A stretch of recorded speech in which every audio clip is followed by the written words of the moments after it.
Doon na ba tinanggap mo sa sarili mo na ikaw ay official ng magiging callboy?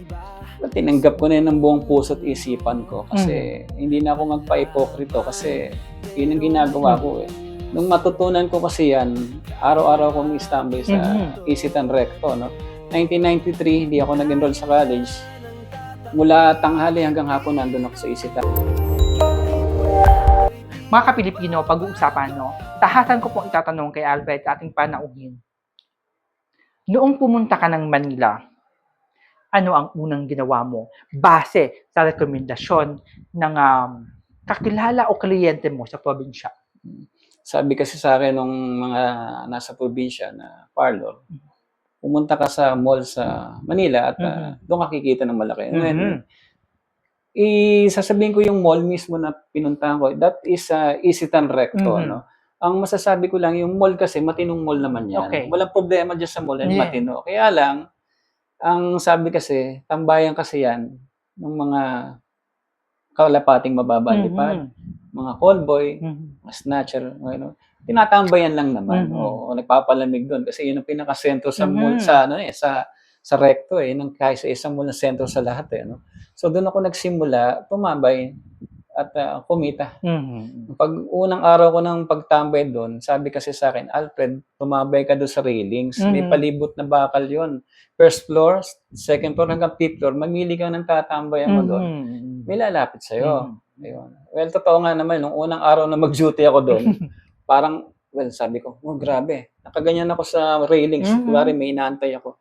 Ramdam na ramdam ko, napakadaming gays. Super dami. Bakit ka mo? Kasi dito sa kaliwa ko, pag lingon kong ganun, may gumaganon.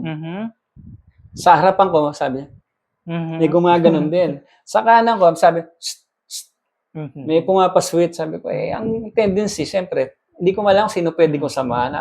Buti na lang, may lumapit. Yun na naging unang experience ko at customer ko sa kliyente ko sa Isitan. Yun, which is binigyan ako ng 500. Okay. Una, okay. Alfred, tahasang tanong. Nung sinubukan mo ng pumwesto sa loob ng mall ng Isitan, doon na ba tinanggap mo sa sarili mo na ikaw ay official ng magiging callboy? Tinanggap ko na yun ng buong puso at isipan ko kasi hindi na ako magpa-ipokrito kasi yun ang ginagawa ko eh. Nung matutunan ko kasi yan, araw-araw ko may-istambay sa Isitan Recto. No? 1993, hindi ako nag-enroll sa college. Mula tanghali hanggang hapon nandun ako sa Isitan at tumatambay ako. At kumikita na ako. At yun nga, ang ginagawa ko kasi pag pumunta ako sa Isitan Recto, tumatambay ako ng 12 to 6. Sa 12 to 6 na nakakatatlong kliyente ako. Sa maghapong yon? Oo. Tatlong kliyente? Tatlong kliyente sa maghapon. So magkano ang kinikita mo sa isang araw? Sa isang kliyente kasi kung masusunod yung pattern na 500, sa tatlong kliyente dapat 500 yun. Pero siyempre, hindi pare-parehas eh. Minsan may nagbibigay ng 1,000, minsan may nagbibigay ng 400 lang. Sa akin, okay lang yung 400 eh. Sanay na ako sa 50 eh. Di ba? Ba't ako magreklamo sa 400, di ba? Pera din yun, sabi ko. So, minsan, 500, 400, 300, minsan 500, 1,500, mga ganyan. So, at the end of the day, alas 6 ng gabi, uuwi na ako, pagod na ako eh. Pagod na ako, alas 6 ng gabi, boundary na ako. Uuwi na ako na may kawayan. So, ang minimum talaga nakitaan ko dyan, hindi bumababa ng 1,000. Okay. Alfred, sa mga panahong dumadampi sa iyo, ang malalaking perang yon, ano ang tumatakbo sa isip mo? Ano ang una mong iniisip na pwede mong gastusan ng ganoong kalaking pera noong mga panahong 99? Noong 1993 kasi, alam ko namang pumapasok na yung pera. No? Pagpalagay na lang natin 1,000 per day sa minimum. Yun ang pinaka-net niya. Although, minsan nagwa 1,500 sa isang araw. No?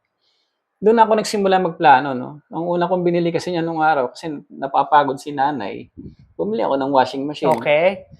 Ilang araw ko lang binuno yung washing machine na nagkakahalaga ng 5,000. 4 na araw ko lang binuno yun. Yung sinunod ko, television. 7,000 yung television. 6 days ko lang ginawa yun. So, paunti-unti, nagpo-produce na ako ng gamit hanggang tumatakbo yung mga buwan at araw. So, wala akong sinayang sa pera na yun. Nagpundar ako ng gamit. Kumbaga, isinugal mo ang iyong pagkatao at dangal sa mga bagay na para sa iba, may ibang option na pwedeng gawin. Para sa iba na mga nanonood. Pero dahil ito lang ang kakayanan, ang naisip mo, na ibigay mo sa mga magulang mo. Yung kaunting kaginhawaan ba sa buhay, no? Alfred, ilang taon mong ginawa ang trabaho ng pagiging call boy?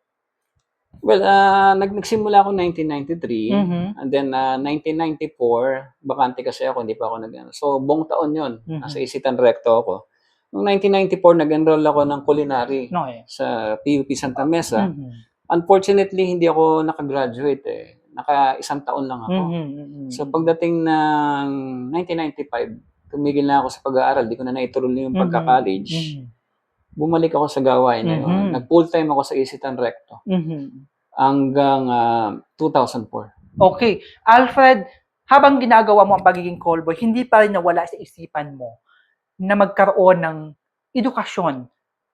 At bahagi yon yung pagtatrabaho mo na pag-iipunan mo na mag-aaral ka. Kaya pumasok ka ng culinary sa PUP. Okay, sinubo ka ulit ng panahon, no? Hindi mo na sustain hindi mo na panatili yung pag-aaral mo sa PUP Manila at bumalik ka sa pagiging call boy. Ano na ang baon mo sa pagbabalik mo muli sa pagiging call boy noong 1995? Nung bumalik ako sa pagko-call boy, ito yung tinatawag na full blast na eh. So, no holds barred na to. Profession ko na to, call boy na ako, 1995. Dire-diretso na yan. Umulan, bumagyo, umaraw, nasa Isitan Recto ako. So, may nagtatanong nga, bakit pati bagyo? Actually, pag bumabagyo sa Manila at bumabagyo sa Pilipinas, malakas ang kitaan ng call boy. Okay. Lahat giniginaw eh. Pasensya na mga kapilipino, wala akong idea kasi laki probinsya ako. Pero marami akong naririnig po, Sir Alfred, maraming salamat sa pagbubukas o pagkukumpirma ng mga naririnig at nalalaman ko about dyan sa, hindi natin po, katotohanan ng po ito, na ang Isitan talaga ay maraming natulungan at marami ding nagbukas ng mga kamunduhan, ng mga kapwa natin Pilipino, especially ng mga panahon ng mga tagupa, yung mga kapatid natin sa LGBTQI+, di ba? Alfred, sabi mo, full blast na yung pagbabalik mo ng 1995. Ano na ang pinaka-pururok na naginawa mo sa pagiging call boy?